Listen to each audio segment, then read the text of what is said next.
اڈیالہ کے باہر قرآن خوانی کے دوران پانی چھوڑنے کا انکشاف ہوا ہے۔ عمران خان کی بہنیں اور پاکستان تحریک انصاف کے ورکرز اڈیالہ کے باہر آج سورہ یاسین کا ختم پڑھ رہے ہیں۔ افسوسناک خبر کہ ان پر پانی چھوڑ دیا گیا ہے۔ سنیے علیمہ خان نے اس موقع پر کیا کہا۔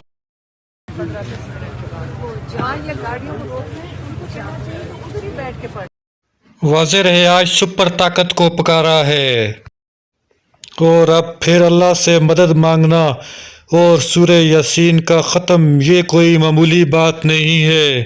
اور شروع میں آپ نے دیکھا ہوگا کہ قیدی وین بھی اڈیالہ کے باہر پہنچ آئی ہیں اور اطلاعات ہیں کہ اس بار پولیس کی بھی بڑی نفری تعینات کی گئی ہے۔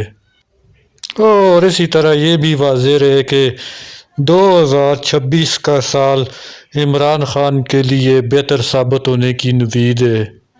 دوسری طرف آج عمران خان کی بہنوں کی ملاقات پھر مشکل دکھائی دیتی ہے۔